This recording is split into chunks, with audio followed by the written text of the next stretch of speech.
Assalamualaikum warahmatullahi wabarakatuh. Innal hamdalillah nahmaduhu wa nasta'inu wa nastaghfiruh wa na'udzu billahi min syururi anfusina wa min sayyiati a'malina. Man yahdihillahu fala mudilla lahu wa man yudlil fala hadiya lahu. Asyhadu an la ilaha illallah wahdahu la syarika lahu wa asyhadu anna Muhammadan abduhu wa rasuluh. Allahumma salli wa sallim ala nabiyyina Muhammadin wa ala alihi wa sahbihi wa man tabi'ahum bi ihsan ila yaumiddin. Amma ba'd. Ikhwatal iman rahmati Allah Subhanahu wa taala, puji dan syukur kita kepada Allah Subhanahu wa taala yang telah memberikan limpahan rahmatnya, maghfirahnya, kenikmatan-kenikmatannya kepada kita semua, baik nikmat keimanan, keislaman, kesehatan, kekuatan, serta nikmat-nikmat yang lainnya, sehingga alhamdulillah Allah berikan kesempatan kepada kita semua untuk salat maghrib berjamaah, lalu kemudian Allah kuatkan kembali hati kita untuk bermajlis ilmu dalam rangka mendekatkan diri kita kepada Allah Subhanahu wa taala, di mana Rasulullah sallallahu alaihi wasallam telah bersabda, majtama'a qaumun fi baitin min buyutillah, tidaklah berkumpul suatu kaum di rumah-rumah Allah Subhanahu wa taala, wa hum yatluna kitaballah, di mana mereka membaca kitab Allah, wa yatadarasunahu bainahum, kemudian mereka mempelajari isi kandungannya, illa nazalat alaihimus sakinah, kecuali akan turun ketenangan kepada mereka. Wa haffat wa ghasyiyatumur rahmah, dan rahmat Allah Subhanahu wa taala pun terus bercucuran kepada mereka. Wa haffathumul malaikah, dan para malaikat pun mengelilingi mereka mendoakan kebaikan-kebaikan untuk mereka. Wa dzakarahumullahu fiman indah, lalu kemudian Allah Subhanahu wa taala pun akan menyebutkan masing-masing nama para penuntut ilmu tersebut di hadapan para malaikatnya sebagai bentuk penghormatan dan kemuliaan bagi mereka. Oleh karenanya ya ikhwatal iman rahmati Allah Subhanahu wa taala, ketika kita datang ke majlis ilmu ini bukan hanya sekedar datang, ya, tetapi di dalamnya kita benar-benar mengharapkan dari Allah Subhanahu wa taala agar kita diberikan keberkahan, agar kita diberikan rahmat oleh Allah Subhanahu wa taala, agar kita diberikan ilmu yang bermanfaat, bukan hanya sekedar banyaknya ilmu, ya. Karena apa? Kebanyakan orang-orang tadi itu datang ke majelis ilmu ini, itu dan sebagainya hanya untuk apa? Oh, tahu ilmu ini, oh tahu ilmu itu, tetapi kemudian tidak mengharapkan adanya dapat ilmu yang bermanfaat. Sementara Rasulullah sallallahu alaihi wasallam sebagai makhluk yang paling terbaik, manusia yang paling agung, yang paling dicintai oleh Allah Subhanahu wa taala, ini selalu minta kepada Allah ilmu yang bermanfaat, sebagaimana dalam doanya, Allahumma inni as'aluka ilman nafi'a wa rizqan thayyiba wa amalan mutaqabbala. Ya Allah, aku selalu mohon kepadamu ya Allah ilmu yang bermanfaat, wa rizqan thayyiba, dan rizki yang baik, wa amalan mutaqabbala, dan amalan yang selalu diterima di sisimu. Ini permintaan Rasulullah SAW sebagai manusia terbaik. Bagaimana dengan kita? Kita manusia terbaik? Kan bukan, ya. Manusia yang paling mulia? Bukan juga. Tapi kita tidak pernah minta kepada Allah Subhanahu wa taala agar Allah memberikan ilmu yang bermanfaat, keberkahan di dalamnya. Tetapi tadi kita hanya datang unclok-unclok, gak ada niatan apapun, cuma mangklek di situ. Nah, cuma tahu ada apa sih nanti yang dibicarainnya Ustaz. Kan gitu. Bahkan Rasulullah SAW berlindung kepada Allah Subhanahu wa taala dari ilmu yang tidak bermanfaat. Hah? Kan itu. Apa doanya, Pak? Nah, ini kita nggak hafal masalahnya doanya gitu ya, sorry itu. Ya. Apa doanya? Karena kita selalu berpikir oh ya sudah bermanfaat aja. Padahal Rasulullah minta, ya. Allahumma inni a'udzubika min ilmin la yanfa'. Ya Allah, aku berlindung kepadamu ya Allah dari ilmu yang tidak bermanfaat, wa qalbin la yakhsha, dan dari jiwa yang tidak khusyuk, yang tidak tunduk kepadamu ya Allah, wa min nafsin la tashba', dan dari jiwa yang tidak kenyang, tidak pernah puas dengan dunia ini. Wa min da'watin la yustajabu laha, dan dari doa yang tidak dikabulkan. Terlihat bagaimana Rasulullah SAW mintanya apa? Berlindung kepada Allah dari ilmu yang tidak bermanfaat. Dan salah satu ilmu yang tidak bermanfaat apa, Pak? Contohnya, Pak, wong kita udah jauh-jauh belajar di sini, nggak tahu ternyata ilmu yang,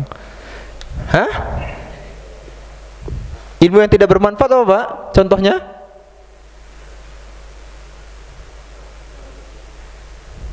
Masya Allah, khusyuk semua ini, Masya Allah.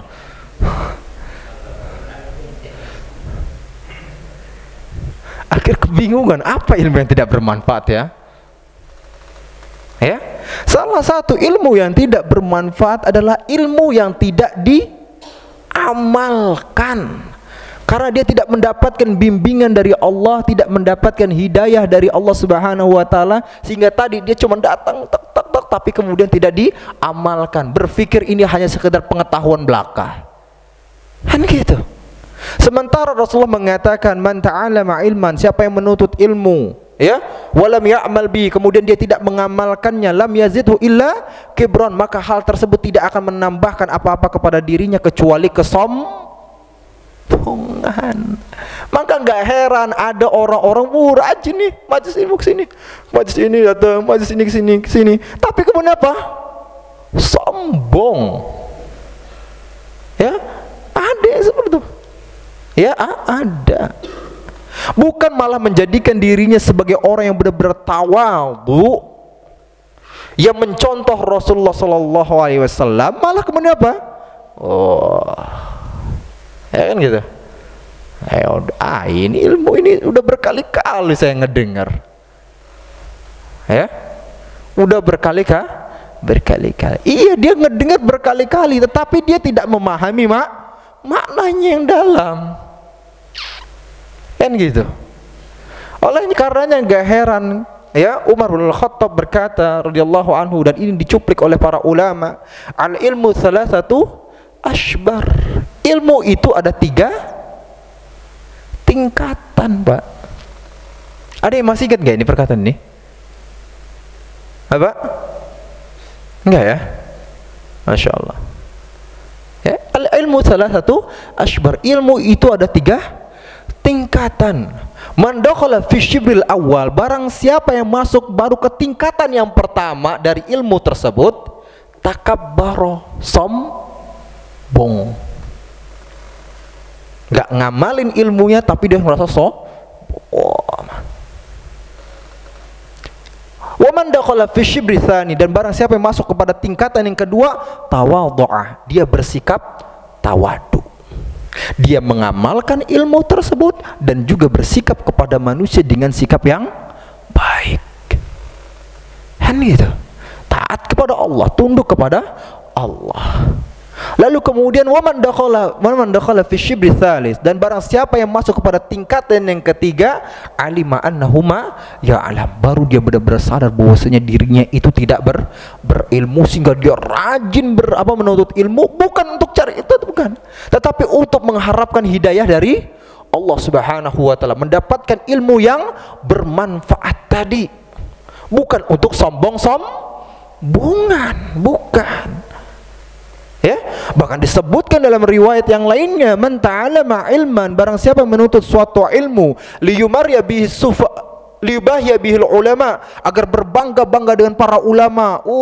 Saya ini temannya ustadz ini loh, saya temannya ustadz ini loh, saya muridnya ustadz ini loh. Au yumarya bihi sufaha, atau untuk mendebat orang-orang yang bodoh. Ini dicela nih, dia pinter nih, ya, tapi ilmunya untuk apa? Mendebat orang yang bodoh. Ini aja sudah dicela, apalagi orang bodoh yang mendebat orang yang pinter. Lebih buruk lagi. Nah, yang lebih buruknya lagi apa? Orang bodoh mendebat orang bodoh, gitu loh. Ini repot gitu ya. Ini liyumar ya bisufa, dia menuntut ilmu untuk mendebat orang yang bodoh. Au yasrifa bihi wujuhan nas, atau membuat orang-orang terpesona dengan dirinya. Apa kata Rasulullah SAW? Ya, dia akan dimasukkan ke dalam neraka jahannam. Bakal dalam riwayat yang lain disebutnya bahwasanya dia tidak akan mencium bau surganya aja gak kecium, padahal bisa tercium dari jarak yang sangat jauh. Nah, ini Pak ya, tadi kita katakan kita memohon kepada Allah Subhanahu wa ta'ala ilmu yang bermanfaat, ilmu yang dapat kita amalkan, bukan ilmu yang malah menjadikan diri kita sebagai sosok orang yang sombong. Nah, seperti itu. Lalu kemudian salawat serta salam semoga Allah senantiasa mencurahkan kepada Nabiul Mustafa Nabi Muhammad sallallahu alaihi wasallam yang telah mengajarkan kepada kita Islam yang sempurna, membimbing kita menuju keridhaan Allah Subhanahu wa taala, di mana Allah Subhanahu wa taala telah berfirman, "Qul in kuntum tuhibbunallah," katakan ya Muhammad, jikalau kalian benar-benar cinta kepada Allah, fattabi'uni, maka ikutilah Rasulullah sallallahu alaihi wasallam dalam akhlaknya, muamalahnya, ibadahnya, yuhibbukumullah, maka Allah pun akan cinta kepada kalian, wa yaghfir lakum dzunubakum, dan akan mengampuni dosa-dosa kalian. Baik, ikhwatal iman rahmati Allah Subhanahu wa taala, kita lanjutkan kembali pembahasan kita mengenai sirah Rasulullah sallallahu alaihi wasallam, di mana pada pertemuan yang lalu, wah ini kayaknya sebelum Ramadan nih. Udah berapa bulan berarti, Pak? 2 bulan, Masya Allah, sudah lupa semua Pak ya. Ya, pada pertemuan yang lalu ketika kita sudah membahas ya tentang Rasulullah, perjalanan Rasulullah SAW ketika beliau berusaha untuk berhijrah ke kota Madinah, di mana pada waktu itu orang-orang musyrik jahiliyah ya sudah membuat perencanaan untuk membunuh Rasulullah SAW. Perencanaan yang dibuat oleh Abu Jahal beserta para sekutunya. Bagaimana mereka berusaha untuk menghalangi hijrah Nabi Muhammad SAW, bahkan iblis pun ikut serta dalam perencanaan ide tersebut, kan gitu. Masya Allah. Tapi alhamdulillah Allah Subhanahu wa taala menyelamatkan beliau dalam perjalanannya, bahkan pada waktu itu Suraqah bin Malik ya, Suraqah yang ingin membunuh Rasulullah SAW, namun pada waktu itu dia melihat sendiri bagaimana mukjizat Rasulullah SAW, bagaimana Rasulullah ini dijaga oleh Allah Subhanahu wa taala, yaitu ketika Suraqah sudah mendekati Rasulullah dengan membawa kudanya, dengan membawa tombaknya, tiba-tiba terjatuh kuda tersebut. Sekali terjatuh, dia mungkin pada waktu itu ini lanjutin lagi, kan gitu. 2 kali jatuh, gitu juga. 3 kali jatuh pada gitu. Ya, 3 kali jatuh nyerah Suraqah. Ini benar-benar dilindungi orang ini. Nah, kemudian yang tadinya Suraqah ingin membunuh Rasulullah SAW, sebaliknya kemudian Suraqah pun mendatangi Rasulullah dengan niat yang baik, nggak jatuh habis itu. Ya, nggak jatuh. Lalu kemudian dia katakan bahwasanya dia ingin melindungi Rasulullah SAW dan ingin memberitahukan kepada orang-orang di belakang sana bahwasanya ya Rasulullah SAW tidak sini seperti itu. Ya, intinya apa? Agar orang-orang musyrik jahiliyah tidak mengikuti Rasulullah SAW. Sampai akhirnya terus perjalanan, dan tibalah Rasulullah SAW ya di daerah dekat kota Madinah, atau di Madinah juga ya, yang disebut dengan daerah Quba. Ya, daerah Quba, dan itu sampai pada hari Senin 8 Rabiul Awal tahun 14 kenabian, dan Rasulullah SAW singgah berapa belas hari di kota Quba tersebut ya.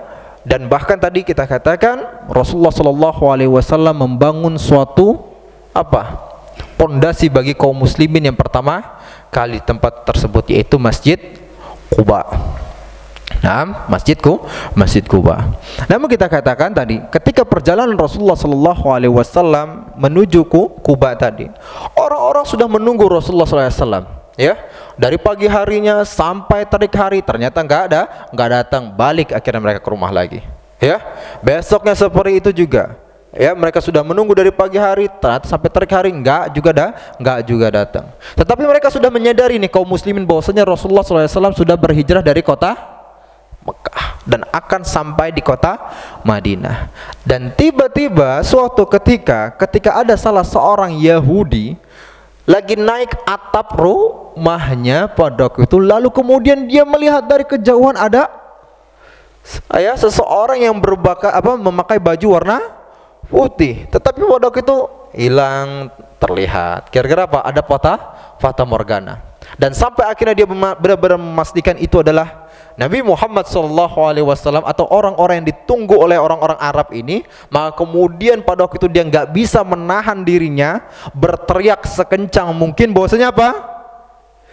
Ya, telah datang orang-orang yang telah kalian tunggu. Dia panggil, wahai orang-orang Arab, ya, apa yang telah kalian tunggu telah sampai. Maka seketika kaum muslimin yang tadi mendengar teriakan tersebut lalu kemudian mengambil senjata-senjata mereka lalu kemudian menyambut Rasulullah SAW.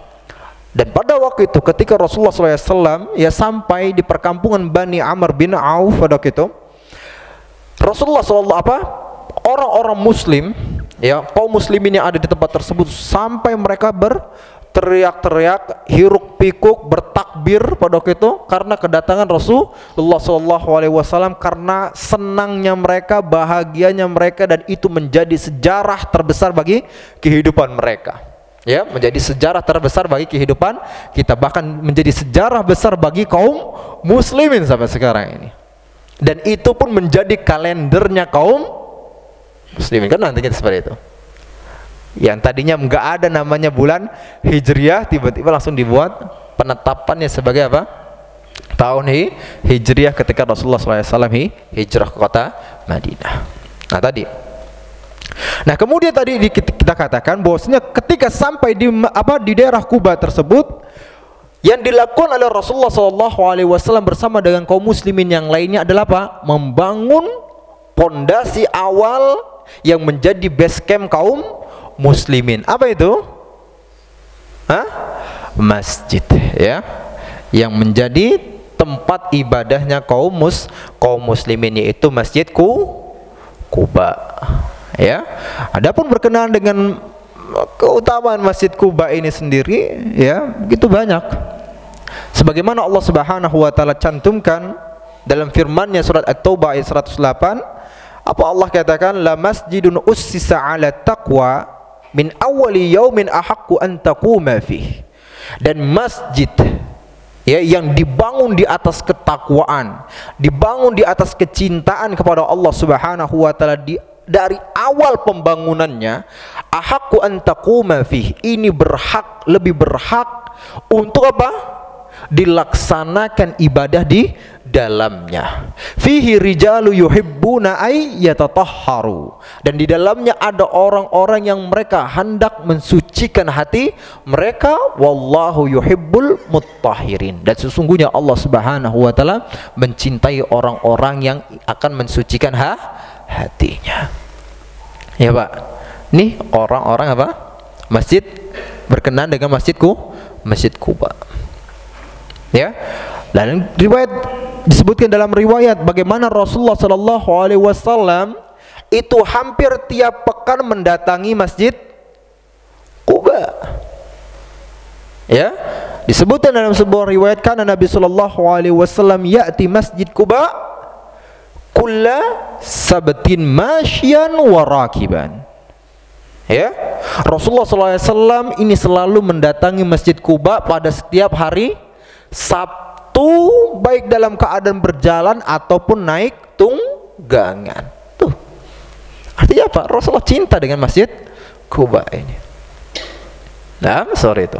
Lalu kemudian yang ketiganya, yang biasanya kalau sudah umrah, ya, yang sudah umrah tahu kan, biasanya disunnahkan untuk ke sana. Karena apa? Rasulullah sendiri yang mengatakan, ya, man tatahharu min baitihi, barang siapa yang bersuci dari rumahnya, summa ata Masjid Kuba, lalu kemudian dia mendatangi Masjid Kuba dan salat di dalamnya, kana lahu ka ajri umrah.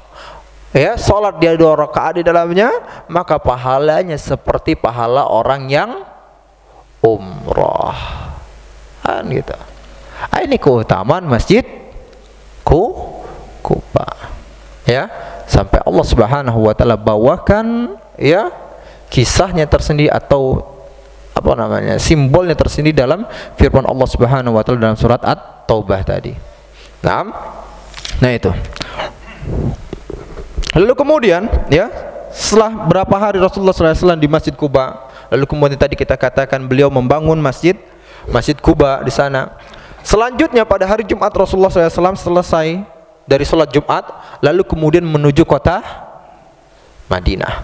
Dekat ya, nggak terlalu jauh sebenarnya. Nggak terlalu jauh. Nah di sana ya Rasulullah SAW tadi kita katakan sebagaimana di daerah Quba tadi, Rasulullah pun mendapatkan penyambutan yang begitu dahsyat dari kaum muslimin. Ya, dapatkan penyambutan yang begitu dahsyat, yang begitu menyenangkan dari kaum muslimin. Bahkan tadinya kota Madinah yang tadinya awal disebut apa? Yathrib, lalu kemudian datang Rasulullah SAW diubah menjadi apa? Namanya Madinatur Rasulillah. Ya, kota Rasulullah Sallallahu Alaihi Wasallam, atau diringkasnya untuk dipermudahnya disebut dengan apa? Kota Madinah. Langsung Yathrib jadi kota apa? Madinatu Rasulillah Sallallahu Alaihi Wasallam, kota Rasul Sallallahu Alaihi Wasallam. Bentuk apa?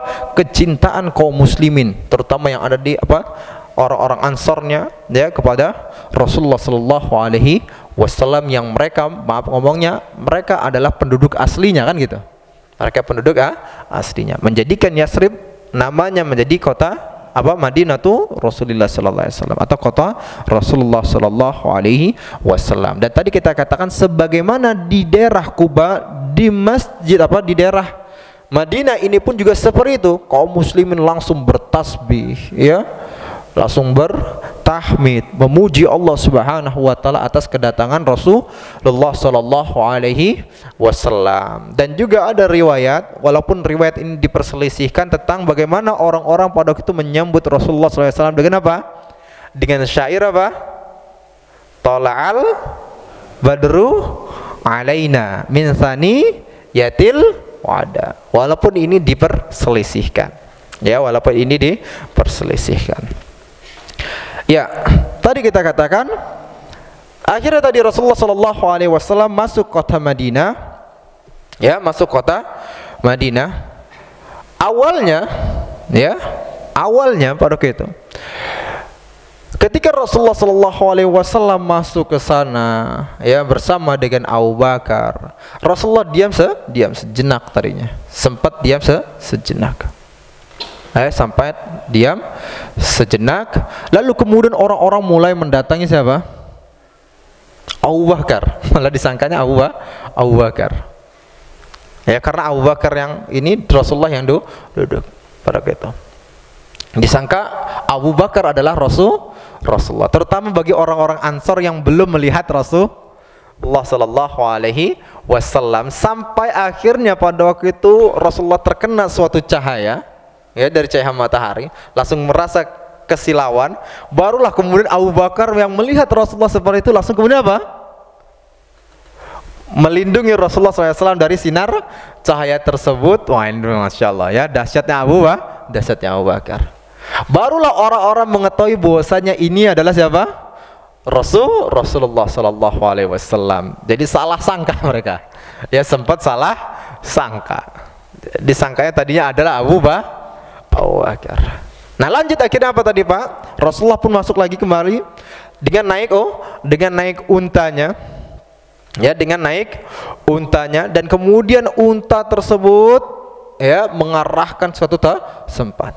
Ini orang-orang Ansor walaupun nggak kaya banget gitu ya, nggak kaya banget, tapi antusias mereka kepada Rasulullah. Itu bahkan orang-orang miskinnya pun mengharapkan agar Rasulullah masuk ke dalam rumah mereka, dan mereka pun menghidangkan makanan kepada Rasulullah. Tarik-tarikan mereka. tarik-tarikan apa talinya, tali untanya Rasulullah SAW. Tetapi Rasulullah mengatakan kepada mereka, biarkan unta ini terus berjalan, karena sesungguhnya dia berjalan ini lalu kemudian nanti dia pun berhenti ini dengan ketetapan Allah Subhanahu wa Ta'ala, sampai akhirnya terus berjalan dan ternyata unta tersebut berhenti ya di suatu tempat ya atau rumah dari kaum Bani Najjar, di mana Bani Najjar itu adalah keluarga dari ibu kakeknya Rasulullah SAW. Gimana tuh ibu kakek Rasulullah? Apa? Hah? Buyut ya, sorry ya. Ibu kakeknya Rasul. Kakek Rasulullah siapa? Siapa? Abdul Muttalib. Dan dulu kita sudah menjelaskan bahwasanya Abdul Muttalib ini berasal dari mana? Dari kota Madinah. Ya, dibawa oleh keluarganya ke kota Madinah.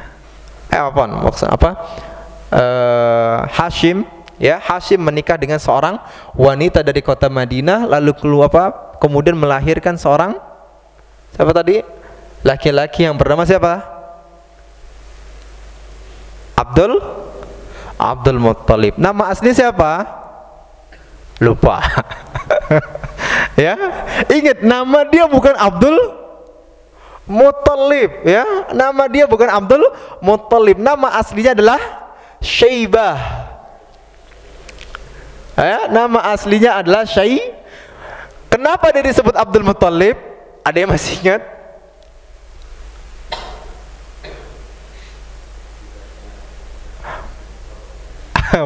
Anaknya Muttalib, bukan. Muttalib, ya.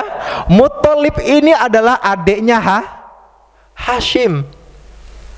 Ya, Hashim meninggal, Muttalib pada waktu itu yang kemudian mewarisi kekuasaan tersebut, lalu kemudian dia berpikir mencari siapa?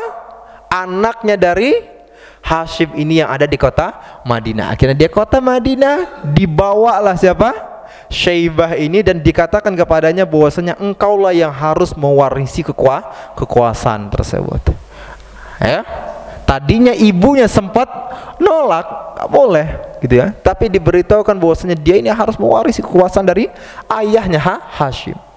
Akhirnya dibawa perjalanan jauh dari kota Madinah sampai kota Mekah, hitam, dekil kan seperti itu, gara-gara perjalanan yang panas, dekil dan sebagainya. Akhirnya orang-orang mikir siapa itu?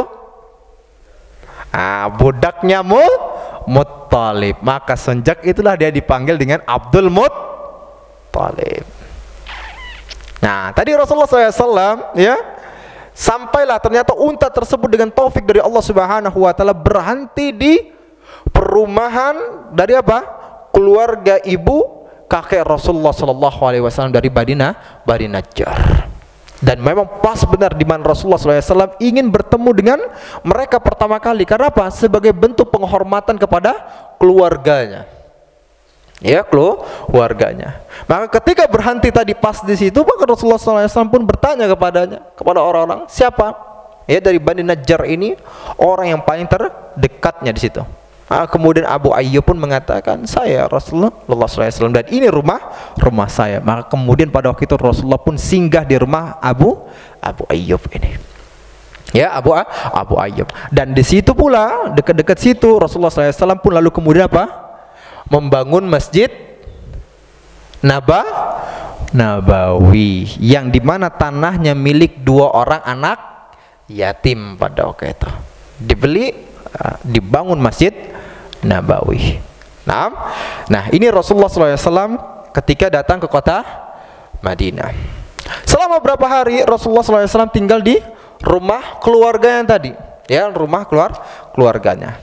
Dan ketika tadi kita katakan Rasulullah SAW sudah sampai di kota Madinah, yang perlu kita ketahui bahwasanya di kota Madinah itu sudah ada tiga golongan, Pak.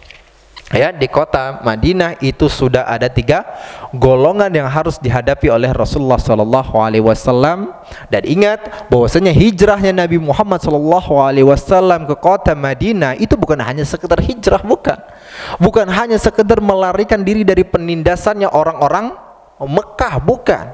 Tetapi pada waktu hijrahnya Nabi Muhammad SAW ke kota Madinah itu dalam rangka mempersiapkan tatanan baru dalam kehidupan kaum muslimin.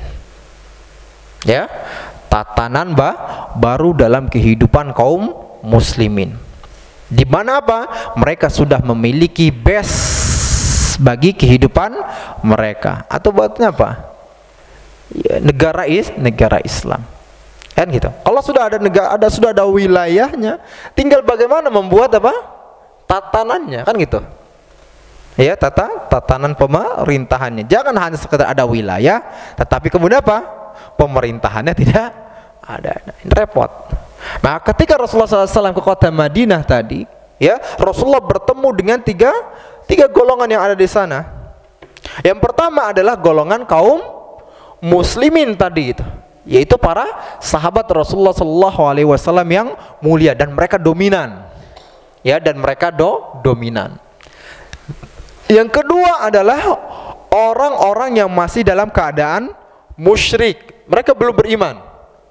Ya, mereka belum beriman, dan mereka pun tinggal di kabilah-kabilah yang ada di kota Madinah tersebut, di jantung-jantung kabilah tersebut. Nih, golongan yang kedua. Golongan yang ketiga siapa? Siapa? Ya, Yahudi. Ya, Yahudi. Yahudi ini pada dasarnya mereka bukan orang-orang Arab. Mereka sudah kita pernah dulu mengisahkan bagaimana orang-orang Yahudi, mereka pada dasarnya bukan orang-orang Madinah, tetapi pada waktu itu mereka sudah melihat tanda-tanda kenabian, dan mereka mulai mencari kota yang telah disebutkan dalam kitab mereka bahwasanya nabi terakhir akan berasal dari kota tersebut, yaitu kota yang dipenuhi dengan pohon kurma. Setelah mereka cek, ternyata dapatnya adalah di kota Madinah tadi. Maka mereka pun mulai bermigrasi, bermigrasi. Itu mereka lalu kemudian menuju kota Madinah, berharap bahwasanya nabi terakhir tersebut muncul dan berasal dari golongan mereka, dari golongannya. Ternyata ya, nabi terakhir bukan berasal dari mereka yang tadinya mereka gembor-gemborkan bahwasanya mereka akan menjadi pengikut nabi tersebut, mereka akan mendapatkan kemenangan bersama nabi tersebut. Ternyata setelah tahu nabinya bukan dari bangsa Israel tetapi dari bangsa Arab, mulai mereka berpaling. Ya, mereka berpaling. Ini dahsyat orang-orang Yahudi. Nah, ini yang harus ditemui oleh Rasulullah SAW. Tetapi kita katakan kembali, ya, kendali ada di tangan kaum muslimin. Karena apa? Dominannya pada waktu itu orang-orang muslimin. Lalu bagaimana dengan orang-orang musyriknya?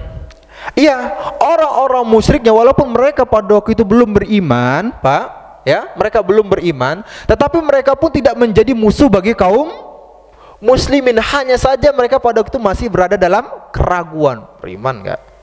Atau ikut nenek moyang? Beriman enggak? Atau nenek moyang. Maka pada waktu itu nanti mereka, mereka ini dari golongan yang kedua akhirnya masuk ke dalam agama Islam setelah mereka bercampur baur dengan Rasulullah SAW dan kaum muslimin. Tetapi juga ada di antara mereka yang apa? Masuk Islam dalam keadaan terpaksa, dan itulah menjadi gembong-gembongnya munafik. Seperti siapa? Abdullah bin Ubay bin Salul. Abdullah bin Ubay bin Salul ini pada dasarnya, Pak, tadinya dia adalah pemimpinnya orang Madinah, Pak. Seperti itu ya, pemimpinnya orang-orang Madinah. Sempat dia mau diangkat. Bahkan dia pada waktu itu dia menyatukan dua kaum yang sempat berselisih seperti itu. Ternyata ketika dia sudah mempersiapkan bahwasanya dia akan mendapatkan kerajaannya di kota Madinah tersebut, uncuk-uncuk datang siapa? Datang Rasulullah SAW. Jadi pada waktu itu dia menganggap bahwasanya Rasulullah adalah menjadi musuh utamanya, orang yang telah menghalangi bagi dirinya untuk mendapatkan kerajaan tersebut. Akhirnya tapi tidak mau karena banyak orang yang masuk Islam, dia pun juga berpura-pura masuk ke dalam agama Islam. Tetapi tadi kita katakan dia menjadi gembongnya orang-orang ya, dia berusaha untuk menghalangi kaum muslimin mendapatkan kemenangan, mendapatkan kejayaannya. Itu yang kedua. Baru ketiga orang-orang ya Yahudi. Ya, ketiganya adalah orang-orang Yahudi. Adapun orang-orang Yahudi, siapa aja mereka? Ya, orang-orang Yahudi ada tiga kelompok dan mereka ada tiga kabilah. Ada Bani Qainuqa, lalu kemudian apa? Quraizah, lalu kemudian Bani Nadir. Nah, itu ya, banyak ya. Nah, lantas ya, tadi Rasulullah SAW tentunya sudah sampai kota Madinah, ya, dan mengetahui bagaimana keadaan orang-orang di sana. Tentu Rasulullah tadi kita katakan sudah mempersiapkan strategi dan langkah-langkah untuk membangun peradaban di kota Madinah. Jadi ketika Rasulullah SAW datang ke kota Madinah, apa yang Rasulullah kerjakan pertama kali? Tadi membangun masjid, ya, Masjid Nabawi. Karena apa? Masjid Nabawi ini yang selanjutnya juga menjadi apa? Base campnya kaum muslimin. Selain Masjid Nabawi menjadi tempat sholat 5 waktu, Masjid Nabawi juga menjadi tempat kuliah bagi kaum muslimin. Jadi kuliahnya nggak ada, belum ada universitas ini, belum, Pak. Kuliahnya di mana? Masjid Nabawi. Dan Rasulullah SAW yang langsung menjadi dosennya, kan gitu, ya, menjadi seperti itu. Nah, selain tadi juga masjid, ya, menjadi dua hal tersebut. Masjid juga tempat apa namanya? Kaum muslimin mempersiapkan apa? Strategi-strategi mereka, baik dalam perekonomian, baik dalam militernya, ini itu dan lain sebagainya. Semuanya pembicaraan di masjid. Ya, masjid ini kayak gitu juga nggak, Pak? Hah? Masjid ini kayak masjid Rasulullah nggak, Pak? Atau pakai salat 5 waktu aja? Oh, enggak ya, Masya Allah. Itu buktinya para pemudanya di sana tuh. Ini nggak tahu, saya ini golongan tua ini dalam ini. Golongan yang muda di sana, luar sana semua. Ya kan seperti itu. Ya, tapi alhamdulillah, berarti apa? Ada para pemudanya. Ya, ada para pemudanya. Sebagaimana tuh dulu Masjid Nabawi pun juga ada seperti itu. Ada yang golongan tuanya, ada yang muda-mudanya. Yang muda-muda ke sana nih, ngelempit. Ada yang tidur dan lain sebagainya. Enggak, tapi Masya Allah, mereka stay semua di situ, Masya Allah. Barakallahu fikum. Ya, nah itu yang dilakukan oleh Rasulullah SAW, yaitu membangun Masjid Nabawi. Ya, kemudian juga, oh ya, Masjid Nabawi ini juga ternyata apa? Dipakai untuk apa?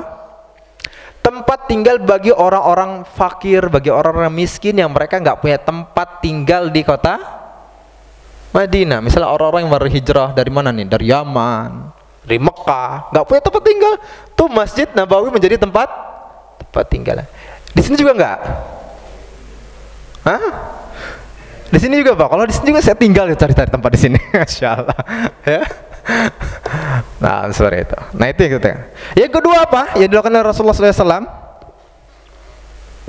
mempersaudarakan antara kaum muslimin, terutama antara kaum muhajirin dan ansor. Ya, agar apa? Agar salah satunya fungsinya dipersaudarakan hal tersebut, agar apa? Hilang sifat fanatisme. Oh, kami dari golongan ini, oh kami dari golongan ansor, oh kami dari apa, kabilah ini, kabilah. Nah, ini hilang semua dengan dipersaudarakan antara muhajirin dan ansor. Kan seperti itu. Akhirnya apa? Mereka hanya terikat dalam satu ikatan ukhuwah Islamiyah. Tidak terikat dengan kabilah ini, kabilah ini, kabilah ini. Enggak, ya. Melebur semuanya menjadi apa? Ikatan kaum muslimin. Ikatan Islam. Itu yang pertama. Fungsi yang kedua apa? Agar saling membantu di antara kaum muslimin, sehingga akhirnya pada waktu itu muncul sifat ithar. Apa sifat ithar, Pak? Ya, apa sifat ithar? Ya, mendahulukan kaum muslimin yang lainnya. Ya, sifat itsar. Tapi sifat itsar ini tidak berlaku dalam ibadah, Pak ya. Ingat.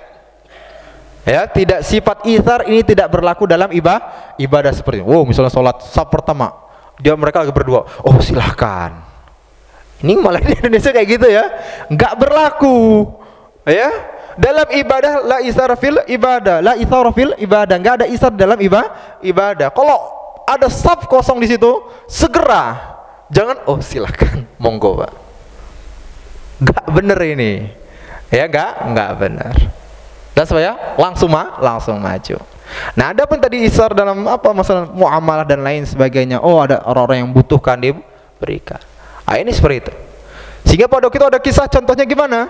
Antara Abdurrahman bin Auf dengan salah seorang sahabat dari kalangan Ansar. Muncul sikap itsar. Dia katakan kepada Abdurrahman bin Auf, ya karena Abdurrahman bin Auf ini dipersaudarakan dengan siapa nih? Apa? Sa'ad bin Rabi'. Dipersaudarakan. Kata-kata Sa'ad bin Rabi', ya Abdurrahman bin Auf, saya punya harta yang banyak. Ya, maka kita bagi dua. Dan saya punya istri dua. Istri antum berapa? Pak? Satu. Ya, kata saya punya istri dua, kamu pilih salah satunya, mana yang paling cantik menurut kamu, gitu ya. Maka seketika akan saya ceraikan, tunggu masa iddahnya, kamu nikahi. Wah. Ya, isarnya para itu orang-orang yang benar-benar ya, Masya Allah Pak, istri yang dia sayangi kan gitu, harta yang dia sayangi, tapi kemudian sifat isar tersebut. Tapi itu lihat bagaimana timbul sifat itsar di kalangan kaum Ansor, tapi juga kaum Muhajirin nggak kayak kita. Gitu ya. Kalau kita mengambil kesempatan, oh yes, kita seperti itu. Kalau mereka enggak, ya tetap menjaga kehormatan mereka pada gitu. Apa kata Abdurrahman bin Auf? Kata, oh, nggak usah. Ya, tetap harta untuk kamu, istri kamu, tapi tunjukkan kepada saya apa? Pasar. Akhirnya ditunjukin pasar di sana. Hari pertama kerja dapat keuntungan, hari kedua kerja dapat keuntungan, hari ketiga kerja dapat keuntungan, hari selanjutnya kerja nikah malah Abdurrahman bin Auf. Ya. Maka kemudian Rasulullah bertanya kepada Abdurrahman bin Auf, ya Abdurrahman bin Auf, kan ada warna-warna kuning itu, ada berita apa ini ya Abdurrahman bin Auf? Kata Rasulullah. Abdurrahman bin Auf mengatakan, ya Rasulullah, saya sudah menikah. Tuh, ya. Yang satu bersikap itsar, yang satu bersikap menjaga kehormatan. Kita di Indonesia, yang satu bersikap bakhil, yang satu bersikap meminta-minta kepada manusia. Ya, meminta-minta kepada manusia dan tidak menjaga kehormatannya. Lalu kemudian yang ketiga, ya, tadi kita katakan, ya, bahwasanya Rasulullah SAW membuat piagam persatuan kaum muslimin. Artinya apa? Membuat peraturan-peraturan ini itu, nggak boleh membunuh, nggak boleh ini, nggak boleh menyakiti kaum muslimin dan lain sebagainya. Itulah yang dibuat oleh Rasulullah SAW ketika tiba di kota Madinah dalam rangka membuat tatanan baru, kehidupan rabbani, kehidupan madani yang selanjutnya akan membangun kejayaan agama Islam. Nah, barakallahu fikum. Semoga apa yang kita pelajari hari ini bermanfaat bagi kita semua dan menjadikan diri kita orang-orang yang mendapatkan rahmat Allah Subhanahu wa taala, mendapatkan ilmu yang bermanfaat, menjadikan kita orang-orang yang termotivasi untuk membangun syiar-syiar Islam, ya, tidak hanya berpangku tangan, tidak hanya mengatakan oh itu tugasnya si fulan, tetapi dia berpikir saya harus menjadi subjeknya, pelaku untuk membangun keislaman tersebut. Nah, semoga Allah Subhanahu wa taala memasukkan kita dalam surga Firdaus A'la. Amin ya rabbal alamin. Mari kita tutup dengan baca doa kafaratul majlis. Subhanakallahumma wa bihamdika asyhadu an la ilaha illa anta astaghfiruka wa atubu ilaik. Sekian, assalamualaikum warahmatullahi wabarakatuh.